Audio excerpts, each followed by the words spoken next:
Il a fallu que tout cela arrive pour que je sois moi. Moi, rassemblée, entière, apaisée. Je suis le fruit de traumatismes anciens, ceux de cette femme qui fut ma mère et de cet homme qui fut mon père.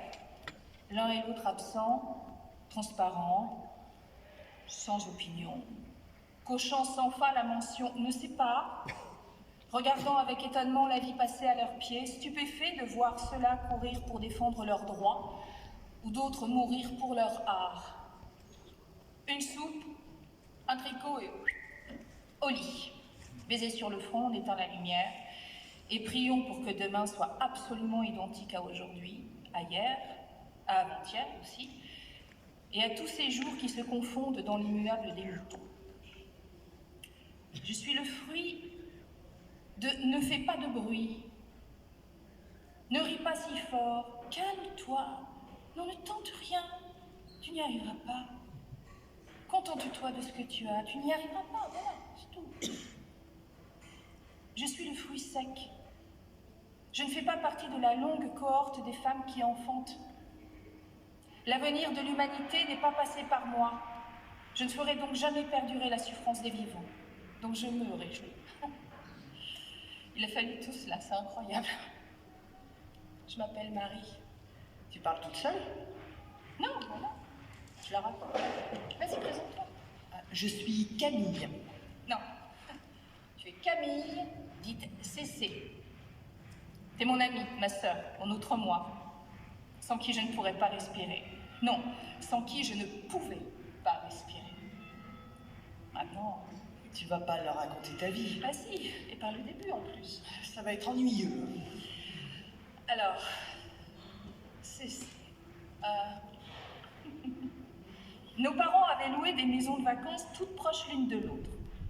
C'est comme ça qu'on s'est connus. On était si petits, t'en avais quoi? Moi, 8 ans. Ouais, donc j'avais 4 ans. J'avais 4 ans, voilà. Et on a eu un coup de foudre qui nous a soudés pour la vie. On est devenus siamoises. 2 corps différents pour un seul cœur. Alors forcément, on s'est plus quittés. Tu te souviens quand on était petites? Tu parles toute seule? Ben non, je parle au ruisseau.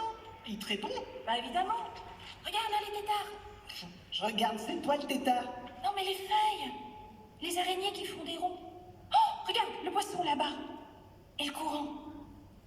Oh oui, folle, c'est boucan. Un boucan terrible. Un boucan terrible, tu parles comme ta mère. Gna. On fait le sang? Oh non, je t'ai déjà dit, ça fait mal. Oh mais ça fait plus mal de pas le faire, dis oui. Dis oui, sinon je vais pleurer. Ah non, non, si tu pleures, je pleure. Et si je ris, tu ris? Mais qu'est-ce que tu peux être bébé alors? Non, c'est toi le bébé. On a tout fait comme il fallait, on a échangé le sang, s'étreignant, et en égratignant le poignet avec des ronces, et on a juré... Pour la vie. Pour la vie.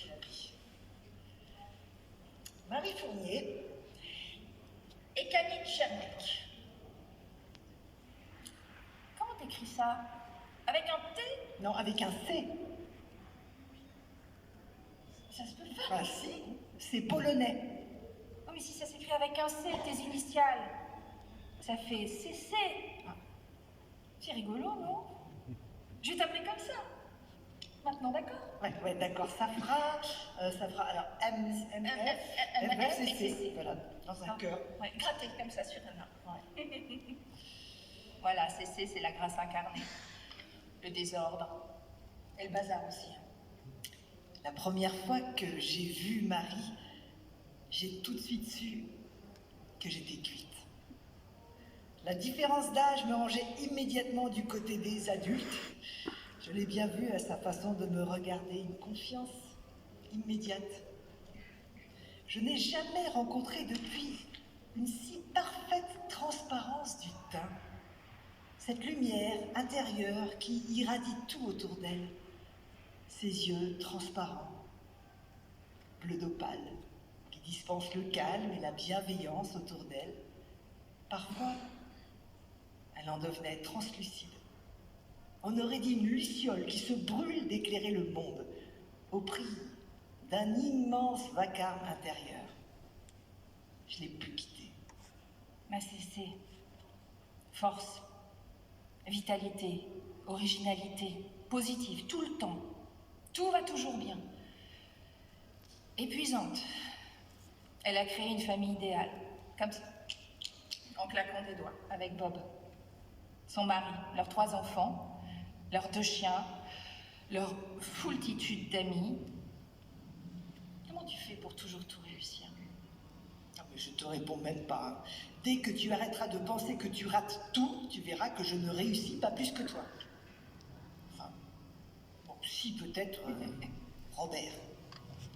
Je l'ai rencontré à la fac. Moi, la chance de ne pas avoir de vocation, hein. Je ne savais pas quelles études choisir alors que Marie caracolait aux Beaux-Arts. C'est vrai.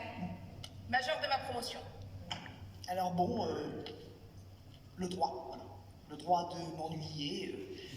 Heureusement, il y avait les garçons. Et parmi eux, celui-là, Robert. Robert. A-t-on idée de s'appeler Robert à son âge? Salut, c'est moi, Robert, le mari de cet ouragan. Rencontre donc sur les bancs de la fac. Premier contact. Robert, je suis désolé. Ah non, ça s'est pas du tout passé comme ça s'est... Attends, c'est moi qui raconte. Robert, je suis désolé, tu me plais beaucoup, mais je sortirai jamais avec toi tant que tu t'appelleras Robert. Bob, à la rigueur, Bob, ouais, c'est pas mal, c'est plus énergique, on dirait le bruit d'un ressort.